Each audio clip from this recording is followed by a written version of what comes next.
그러면 똑같이 이렇게 하다 탁 끊어진 네. 약간 이렇게 조정해 놓은 상태인데 네. 이제는 소득 수준이 이러면 이렇게 가게 만들어야 되겠지, 그죠? 네. 네. 위에는 좀 더 안 늘리고 네. 고정하고 밑에는 많이 늘리고 중간은 조금 늘리고. 그렇게 하면 꽤 여력이 생길 것 같은데 지금 연간 우리가 기초연금 증액이 얼마 정도 됩니까? 증액분. 물가 상승률을 반영하기 때문에 한 2에서 3% 정도가 거기다가 원래 연금액을 늘리기로 한 거 추가되는 거예요? 네, 매년 물가 상승률만큼이 증가되는 걸로 되어 있습니다. 그러면 형편이 괜찮은 상단 쪽이 예를 들면 34만, 35만 원? 35만 원 조금 안 35만 원 받으면 내년에는 거기는 올라가요, 안 올라가요? 지금 제도로 하면 똑같이 한 2.1% 정도 물가 상승률이 반영된 동일한 금액이 70%에게 지급이 됩니다. 똑같이 가는데. 네네. 그럼 내년에는 상단에 해당되는 건 기본적으로 제로에 수렴하는. 네, 유지하고. 증액이 제로에 수렴하는 거고 아래쪽은 3만 원이 아니라 한 5만 원 올라갈 수도 있고 저 아래쪽 그렇게 한다는 거죠. 그러니까 하우 상박을 어떻게 설계하느냐에 대해서 다양한 방식을 가지고 현재 부처 내에서 논의를 하고 있습니다. 그리고 70%에 누가 들어갈 것이냐. 네. 저희가 매년 그 선정 기준액을 70%에 맞게끔 맞추고 있습니다. 빠지거나 들어가거나가 왔다 갔다 해서 이 사람은 떨어지고 떨어지는 사람 대신에 누군가 들어가고 네, 그렇습니다. 또 누가 들어가는 대신에 누군가 떨어지고 이렇게 되는 거죠. 네, 상대적으로 70%를 선정하게 70%니까 그 변동이 있을 거고 그러면 그게 연간으로 예를 들면 대상자였다가 대상자에서 제외되는 사람이 평균적으로 있을 것 같은데 몇 명쯤 돼요? 그렇게 변동폭이 크지는 않습니다. 근데 소득하고 재산의 변동이 있으면 그러니까 그게 몇 명쯤 되냐고요? 제가 아는 사람 탈락자와 신규자의 규모를 아무나 얘기하세요. 복지부 연금정책관 답변드리겠습니다. 매월 단위로도 이렇게 움직이는데요. 그렇게 연간으로 한 4, 5만 명 정도가 탈락하고 다시 들어오고 이런 구조입니다. 네. 4, 5만 명 중에서 들어가는 사람이 한 2만에서 2만 5천 나오는 사람이 2만에서 2만 5천 그런 거예요? 아닙니다. 탈락자가 그렇고 또 이렇게 들어오는 사람이 그 정도가 4, 5만 명이 들어가고 4, 5만 명이 떨어진다. 네. 그 떨어진 사람 막 엄청 불만일 텐데. 월간으로 변동이 그렇게 되는 겁니까? 연간입니다. 네, 월간 단위로 이렇게 계속 월간 단위로 변동을 하는데 매월 한 번씩 변동을 시키는데 연간 4, 5만 명 정도가 탈락하고 4, 5만 명 정도 새로 들어간다. 네, 맞습니다. 그래서 상위에서 그러겠죠. 맨날 그렇게 4, 5만 명이 들어가고 나가고 한다면 좀 여지가 좀 있네요. 예, 여기 그 소득 하나로만 하는 게 아니고 재산까지 해서 이게 어느 정도 환가된 그런 기준 가지고 하는데 이제 많은 언론이나 이런 데 지적하는 데가 강남같이 꽤 선호되는 지역에 여유 있는 아파트를 가지고 있는데 재산은 굉장히 많은데 소득이 없기 때문에 받는 사람들이 꽤 있습니다. 그래서 그런데 가진 부동산은 원래 월 소득으로 환산하지 않아요? 근데 그 환산 기준이라는 것이 통념적으로 생각하는 것 같이 그렇게 정교하게 되지 않아서 사람들이 생각하는 저런 재산을 가진 사람 왜 기초연금을 받느냐 이런 게 꽤 지적이 있어서 그런 부분을 좀 개선 방안을 같이 짜고 있습니다. 그 진짜 개선해야 될 것 같아요. 정말 지원받아야 될 사람은 빠지고 그것도 활용해가지고 안 받아도 될 사람이 받고. 선정 기준을 개편하는 거 하나 하고 하우 상박을 어떻게 재배분할 건가에 대한 두 가지를 다양한 모형을 가지고 현재 논의 중에 있습니다. 여기 말씀하신 것 같이 기준을 정하면 그 이제 경계선에서 왔다 갔다 할 수는 있는데 그게 매월 기준으로 하는 것이 사실 그게 어떤지 연 단위로 기준을 조금 정교하게 하면 연 단위로 조정하는 게 낫지 어떤 달에는 포함됐다 안 됐다 하는 게 사람들에게는 어떤 나중에 점검을 해보시면 만으로 65세에 진입하시는 어르신들이 생애 기준으로 진입을 하시기 때문에 매번 새로 진입자들에 대한 평가, 신청 평가가 진행이 되고 있습니다. 그 아까 대답하셨던 분, 신규로 나이가 돼서 들어오는 사람은 그건 너무 당연한 거고 내가 물어보고 싶은 거는 심사를 어쨌든 하잖아요. 70% 안에 들어가냐, 바뀌냐, 아니냐 해서 들어가 있다가 당신은 이제 안 돼. 사망한 경우 빼고 당신은 소득 기준을 넘었어라고 탈락하는 사람 몇 명쯤 됩니까? 몰라요? 지금 말씀하신 게 그 신규 말고 탈락자가 얼마나 되냐고. 네, 탈락자 사망을 안 했는데 네. 탈락한 사람이 얼마나 되냐고. 그러니까 소득 재산 기준이 초과해서 탈락하시는 아니 그 사람이 몇 명이나 되냐고. 그게 아까 말씀드렸던 4-5만 명. 4-5만 명이라고 말씀드린 겁니다. 4-5만 명이 탈락을 하고 그런데 새로 나이가 돼서 들어오는 사람을 포함해서 새로 들어오는 사람이 4-5만 명이다. 신규 나이와 그러니까 탈락한 대상이 사람들은 이제 사망자도 있고 또 아닌데 자꾸 얘기를 이상하게 모르면 모른다고 하고 나중에 주세요. 내가 사망자 빼고 하라고 분명히 얘기했잖아. 자꾸 사망자를 넣어요. 자신 있어요 그 숫자? 내가 좀 이상해서 그래 그게. 그러니까 매년 변동을 사유에 따라서 어느 정도 규모로 변동하는지 통계를 확인해서 별도로 보고 드리겠습니다. 대충이라도 알면 되지 뭐 아무렇게 얘기하면 안 되죠. 탈락자 그러니까 재산 평가가 변동이 돼서 탈락하는 사람 죽으면 당연히 대상이 제외지. 이거는 하나 말하는 소리고 사망한 게 아닌데 재산 상황이 변동이 돼서 나이로는 대상이 될 수 있는데 떨어진 사람이 몇 명쯤 될까 대충 4-5만 명 뭐 그렇다 치고요. 그러면 이제 매년 나이가 한 살이 더 붙어가지고 네. 인구 비율로는 70% 아니에요 가자고가네. 네. 그런데 노인의 몇 살부터 시작이죠? 65세입니다. 65세, 64세에서 65세가 되는 사람이 아마도 한 40-50만 명 되지 않아요? 근데 그 중에 40-50만 명의 70%면 28만 명이 새로 대상이 될 수 있는데 네. 근데 4-5만 명이 늘어난다고? 그 말이 안 되잖아요, 그게. 그러니까 대통령님 사회복지정책실장입니다. 지금 그 4-5만 명이라는 거는 그 신규가 아니고 이미 들어와 있는 그러니까, 분들 말이 왔다 중에서 갔다 해. 예. 그 보통 소득 재산이 변동되기 매월 그걸 조사를 합니다. 그때 그 이미 들어와 있는 분들 중에서도 1년치를 보면은 4-5만 명이 탈락된다는 그런 말씀입니다. 그러니까 근데 뭐 그게 뭐 신규자까지 막 얘기 넣었다 뺐다 하니까 말이 이상해져서 내가 그러잖아요. 4-5만 명 정도의 변동이 들어가고 나오고 간다. 원래는 신규자가 늘어나고 70%는 각 나이대별로 70%를 저희가 매년 그 선정 기준액을 정해 놓습니다. 그러니까 노인 70% 정도를 커버할 수 있는 선정 기준액을 매년 정하고 그 기준을 가지고 들어오고 나가고를 판단을 하는 거기 때문에 연령군별로 70%를 맞추는 그건 건 아니겠고 아닙니다. 전체를 예. 어쨌든 65세가 넘은 노인들 전체 중에서 네. 일정한 기준을 딱 놓고 그 기준 넘으면 빼고 네.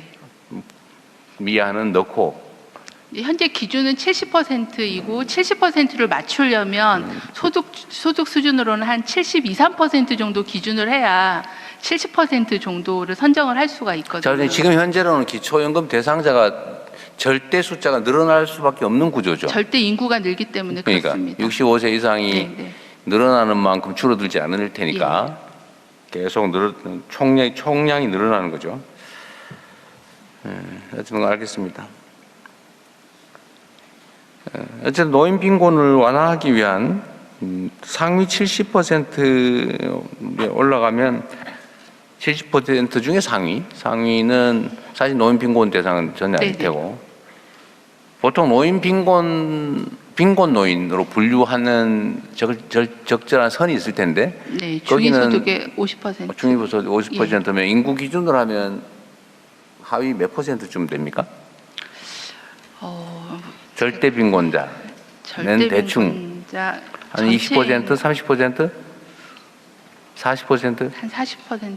네. 그 정도? 지금 저희가 이번에 그 OECD가 발표하는 통계에는 66세를 기준으로 국제 기준을 냈는데요. 그게 40%였다가 30%대로 좀 낮아지기는 했습니다. 지금 이제 노인 빈곤 인구가 상대적 빈곤은 아주 미세하게 계속 낮아지고 30% 줄어 내려가지고 있는데 35.9%로 낮춰졌습니다. 35.9 네, 35.9%. 35.9%로 알려졌습니다. 노인 인구 중에서 하위 35.9%가 빈곤 인구에 해당된다. 네. 40% 되었는데 35.9%로 감소를 했습니다. 그 35%에 대한 지원액은 절대 빈곤을 벗어나기 위해서는 뭐 어쨌든 한참 더 네. 지급의 지원액을 늘려야 되는 상황이네요. 대통령님 말씀 주신 대로 자살자의 노인 자살률이 연령대별 자살률에서는 가장 높습니다. 이제 거기에는 빈곤도 있고 질병도 있어서 기초연금이나 노인 일자리가 도입되면서 경제적인 이유로 인한 자살이 좀 감소했고요. 그리고 최근에 이제 통합돌봄을 도입하게 되면 돌봄 서비스가 같이 제공되기 때문에 사회적 고립이나 이런 방치 부분이 좀 줄어서 그런 부분들이 자살을 줄이는 데 도움이 될 거라고 생각합니다. 그러겠네요. 어쨌든 그 문제도 있고 청소년, 청년 자살은 주 원인이 뭐예요? 청소년인 경우에는 주로 그 학업에 대한 스트레스 또는 이제 왕따 같은 그런 사회적 고립 문제, 또 SNS에 대한 중독 이런 다양한 그런 정서적인 문제. 제일 많은 거는 예. 제일 많은 게 지금 그거는 이제 아마 뭐 그런 인간 관계 위기에서 오는 거가 많을 거라고 생각하는데요. 올해 저희가 교육부랑 학업 이유가 제일 큰 것 같다 여전히. 예, 관계에서 오는 위기가 관계 많을 것 위기. 같습니다. 예, 그래서 올해 저희가 교육부랑 청소년 심리 부검을 처음으로 도입을 합니다. 그래서 심층적으로 어떤 원인이 네. 자살에 이르렀는가에 대한 분석을 좀 해서 데이터 기반으로 네. 대책을 만들도록 하겠습니다. 지금까지는 그 소위 뭔 자살 심리 부검. 심리 부검을 지금까지는 많이 안 했나 보죠? 성인들을 대상으로 해서 한 1,600명 정도 매년 하고 있는데요. 청소년에 대해서는 저희가 아직 하지 안 못했었습니다. 예. 하여튼 자살 대책은 각 부처청이 조금씩 다 관련성이 있는데 그중에 제일 관련성이 높은 게 아마 보건복지 같아요. 네. 잘 챙겨 주시기를 바라고요. 의료개혁은 지금 별 무리 없이 잘 진행되고 있나요? 현재 지역 필수 공공의료 개혁 방안을 만들어서 분야별로 하나씩 추진하고 있습니다. 그래서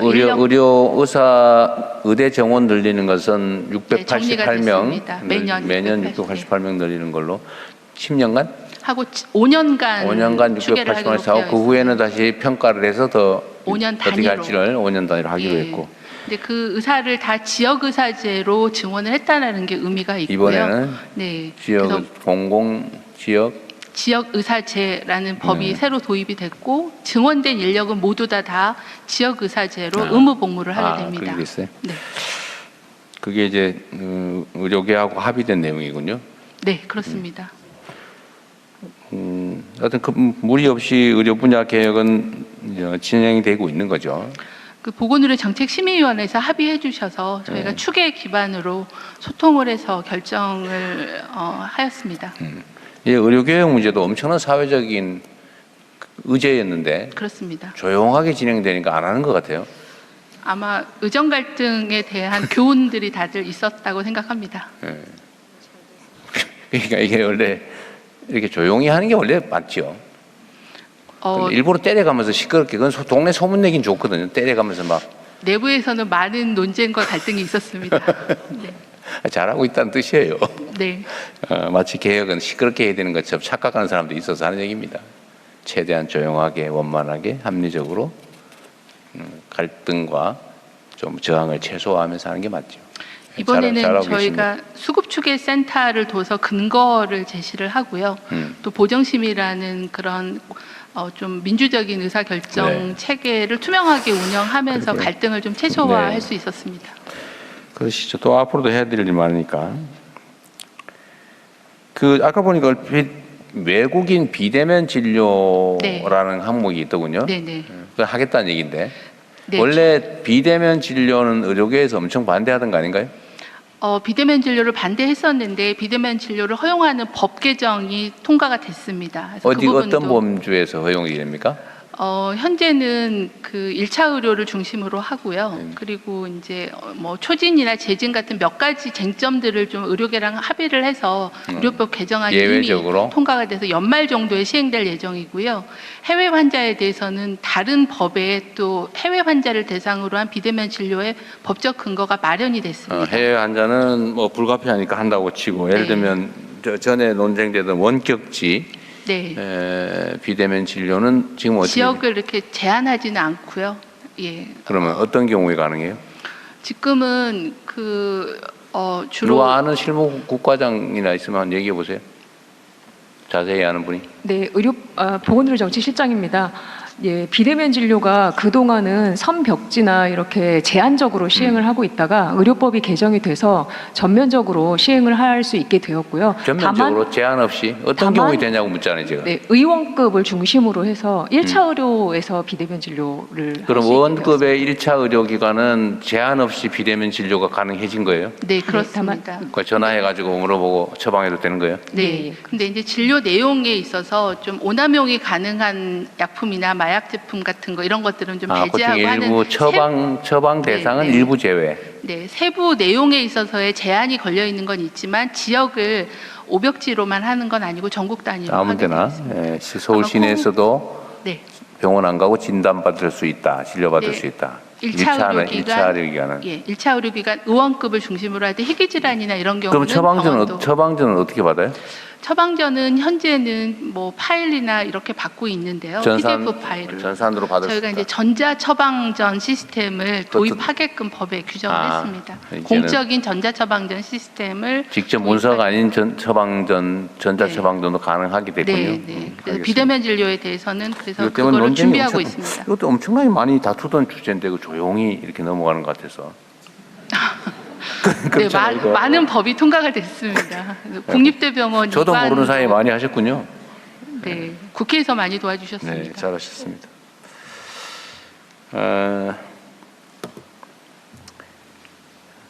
질병청. 그 질병청이 소관인 것 같은데 전에 코로나 백신 피해자 하는 거를 우리가 이제 새로 제도를 만들었잖아요. 네. 그 어떻게 돼가요?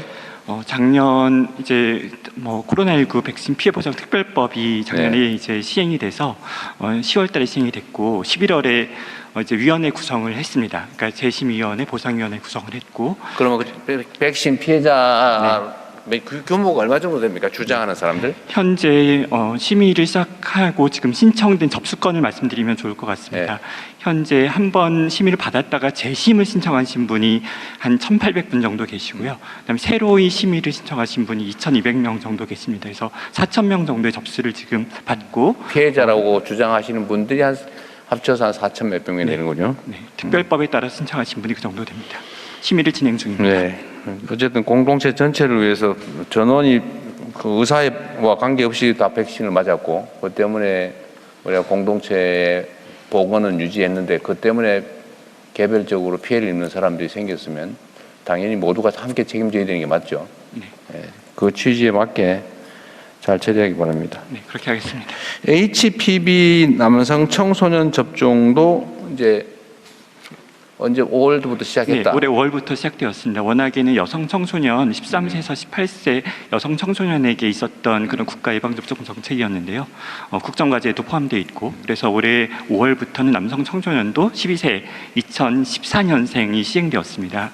12세에 대해서만 하는 거예요? 아니요, 12세부터 시작하는 거니까요. 12세 때 접종할 수도 있고 뭐 13세나 14세 때 접종할 수도 평생 있는 한 그런 번만 맞으면 되니까? 2번을 맞아야 되는데 그 청소년 시기에 2회 접종을 하면 됩니다. 근데 보통은 12세나 13세 시작하는 학부모님들이 그럼 많이 계시죠. 두 번째는 몇 살에 맞아요? 6개월 간격으로 2회 접종을 합니다. 12세에 6개월 간격으로 두 번 맞는다. 네. 근데 지금 12세 연령대에서 남성 청소년은 5월부터 사업을 시작했고 여성 청소년은 늘 해왔던 일이니까 1월부터 접종을 하는데 사실 남성 청소년의 접종률이 더 빠르게 진행되고 있어서 이 정책에 대한 호응이 좋습니다. 이게 원래 그 여성 청년들이 많이 요구하던 거죠. 네. 그러니까 이 부분이 뭐 자궁경부암 등 여성의 건강에 영향을 미치는 것을 예방하는 그런 백신인데 남성의 경우도 뭐 다양한 암종증이나 성기 사망이 등을 예방하는 그런 편익도 있고 네. 또 공동체의 이게 성관계를 그렇죠. 통해 전파되는 바이러스니까 공동체를 보호하는 그런 집단 면역의 기능도 있습니다. 그러게요. 어쨌든 이걸 뭐 한 해 만에 빨리 해라, 뭐 늦었다 논쟁이 많았는데 어쨌든 이것도 해결은 됐죠. 네. 근데 하나 더 남은 과제가 있죠. 좀 품질이 더 나은 네. 비싼 걸로 놔라. 네. 현재 접종하고 있는 거는 사가 혈청형 4가지가 포함되어 있는 사가 백신인데 내년부터는 국가 백신으로 접종할 수 있도록 지금 재정 당국과 협의를 원활하게 진행하고 있습니다. 그래요. 이거 연간 예산 얼마 정도 듭니까? 국가인가 뭐 그걸로 하면? 국가 예방 접종을 할 때 추가되는 예산 소요는 뭐 제가 기억하기로는 100억 이내의 소요였습니다. 어쨌든 이것도 그 약간 소란스러운 의제였는데 정리가 됐네요. 그럼 혹시 제가 이걸 뭐 몰라서 물어보는데 전에 담배 소송한 거 혹시 결과가 어떻게 됐어요? 담배 피해자 배상 소송. 예, 국민건강보험공단 이사장 직무대리 네, 어머니입니다. 예, 지금 현재 상고심 들어가고요. 아직도 재판하고 있어요? 예. 그 재판 시작한 지 한 20년 안 됐는가? 2014년도부터 시작을 했습니다. 14년? 예. 그렇게 오래된 건 아니네요. 12년. 예, 13년. 대법원 계류 중. 식약처는 지금 어쨌든 의약품 허가 심사 기간. 네. 그때 우리가 임기 초에 얘기했던 건데. 네.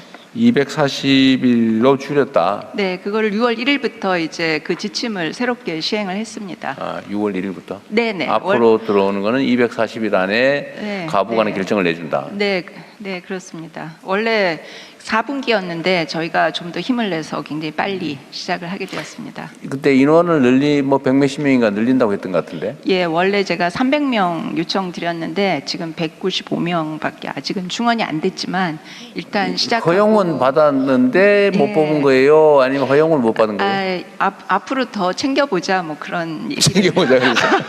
좀 대통령님께서 조금만 더 관심 가져주시면 더 힘을 내서 앞으로 나가겠습니다. 이거는 그때 말씀으로는 심사료를 받는데 심사료가 인건비를 넘는다면서요?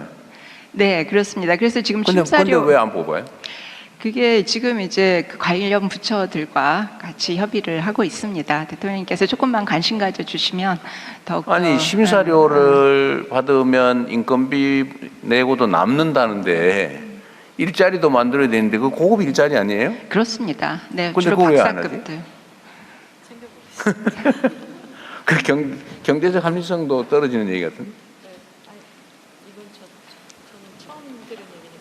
네, 그러세요. 네. 총리께서 좀 챙겨보기로 하고요. 여기 요 관련해서 우리 참관단 말씀하실 게 있으면 좀 할까요? 네, 발언을 희망하시는 분은 손을 들어주시면 마이크를 전달하도록 하겠습니다. 간단히 자기 소개 후 질의를 해주시면 감사하겠습니다. 네, 제가 계속 지금 4번째인데 준비한 거 다 읽지 마시고 가능하면 요약해서 해주면 좋겠어요. 네, 감사합니다.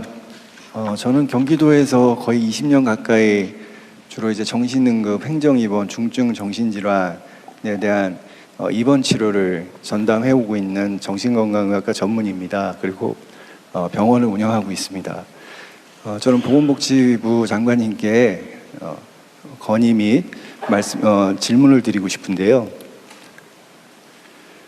그 필수 의료에 대해서 지금 상당히 많이 관심을 가지고 계시고, 분만 소화, 응급, 지역, 중증 이렇게 관심을 많이 가지고 계신데, 제가 볼 때는 이 필수 의료에 꼭 하나 추가돼야 될 게 정신이 빠진 것 같습니다. 자살률과도 아주 직결된 이런 정신 응급도 있고, 그리고 위험성을 아주 내포하고 있는 중증 정신질환도 있기 때문에 이런 필수 의료 정책을 하실 때 신체 질환만이 아니고 정신적인 부분에 대해서도 좀 관심을 많이 가져주셨으면 하는 그런 바람인데 어떤 계획이 있으신지 질문드리고 싶습니다. 네, 너무 포괄적인 얘기여서 열심히 좀 검토해 주시고요. 이거는 전에 저도 개인적으로 관심 있던 부분인데 정신질환은 개인이 감당하기 어려운 그 사회적 피해가 너무 큰 질병이기도 하죠. 뭔가 좀 지금과는 다른 근본적인 대책이 필요한 것 같긴 합니다. 하실 말씀 있으면 간단히 하셔도 괜찮습니다. 네, 말씀 주신 대로 그 정신응급에 대한 대응 체계가 굉장히 중요합니다. 20년 동안 수고해 주셔서 감사하다는 말씀드리고요. 정신응급 환자들이 그 시급하게 입원 결정을 받고 또 입원할 병원을 배정받을 수 있게끔 하는 시스템도 강화하겠고요. 말씀 주신 대로 필수 의료에 좀 반영이 돼서 필수 의료에 따른 지원을 좀 받을 수 있는 방안을 긍정적으로 검토를 하겠습니다. 네.